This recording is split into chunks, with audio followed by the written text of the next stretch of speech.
Frédéric Ginta, bonsoir. Bonsoir. Tout simplement, pour débuter, qu'est-ce que cette nouvelle fibre concrètement? En fait, cette nouvelle fibre fait partie des 3 infrastructures prioritaires pour la principauté et sa transformation numérique. Nous avons lancé la 5G en 2019, avec quasiment 3000 abonnés aujourd'hui. Nous lançons aujourd'hui la fibre et nous aurons d'ici la fin d'année notre cloud souverain. Cette fibre, c'est vraiment une capacité de puissance numérique. Elle permettra aux particuliers et aux entreprises d'avoir des connexions plus rapides, plus stables et surtout d'avoir des réseaux non saturés. C'est une des fondations, avec la 5G et le cloud, sur laquelle nous allons réussir notre transformation numérique. Et auparavant, actuellement, qu'est-ce que nous avons? Ce n'est pas une fibre? Non, aujourd'hui nous avons du coax, qui en gros a un débit à 1 giga. Avec la fibre, nous allons passer sur le débit à 10 gigas, donc 10 fois plus rapide. C'est la norme la plus élevée au monde. Monaco aura la fibre et le débit le plus élevé au monde. Mais plus que juste la puissance, nous allons également passer sur des technologies plus innovantes, notamment pour votre Wi-Fi, avec le Wi-Fi 6. Les Monégasques auront cette année la fibre, les connexions, le Wi-Fi de la meilleure qualité possible. Alors, on n'est pas tous férus comme ça de nouvelles technologies, on est d'accord, la fibre et la 5G, ça n'a rien à voir, c'est pas la même chose du tout. En fait, la 5G permet c'est des réseaux mobiles sur votre téléphone. Il vous permet, en mobilité, de mieux travailler, d'avoir même plus de plaisir, plus de connectivité. La fibre, elle répond à 3 usages. Le premier, elle répond aux usages des individus, des résidents, des monégasques, à chez soi avoir une meilleure télévision, un Wi-Fi qui marche mieux, une connexion stable. Elle répond aussi à un immense besoin qu'on a vu pendant le Covid, qui est le besoin de télétravail, de visioconférence, de performance pour les entreprises. Aujourd'hui, grâce à la fibre, nos entreprises vont disposer de cette capacité, de cette puissance pour justement travailler dans un monde Covid et post-Covid. Et enfin, pour le pays, c'est un atout immense d'attractivité. Et où en est-on par rapport aux autres pays? On est plutôt en avance, plutôt dans la normalité, où en est-on?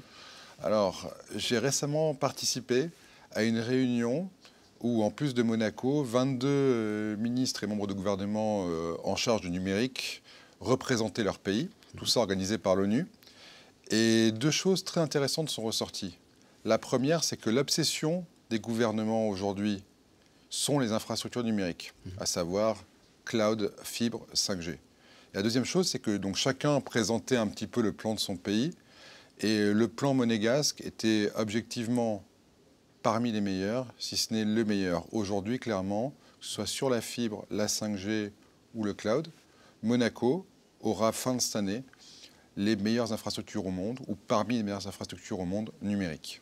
Et où en est-on là de l'installation? C'est en cours, c'est bientôt fini, où en est-on?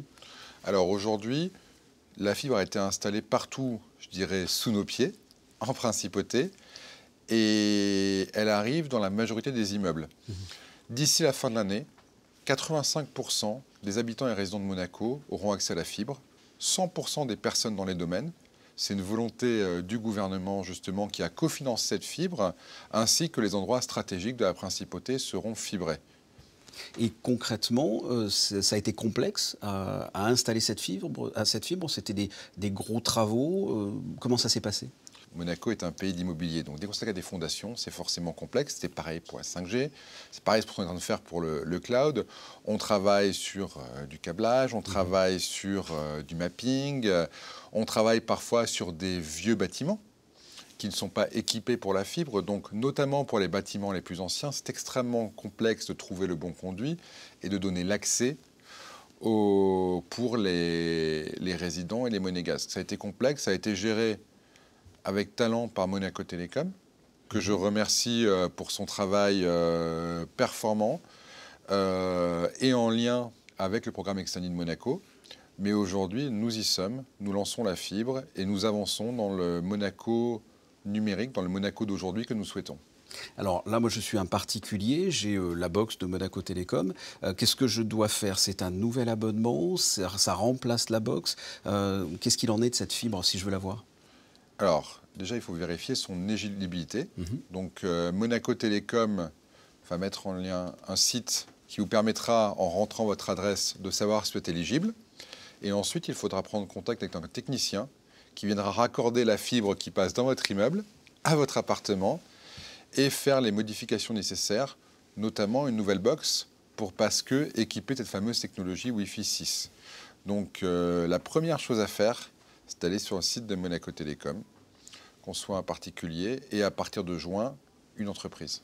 Et pour avoir donc un débit beaucoup plus rapide. 10 fois. 10 fois plus rapide. 10 fois et une connexion beaucoup plus rapide. Ce qui, en termes d'attractivité, est vraiment central. Frédéric Ginta, merci d'avoir répondu à mes questions. Merci beaucoup.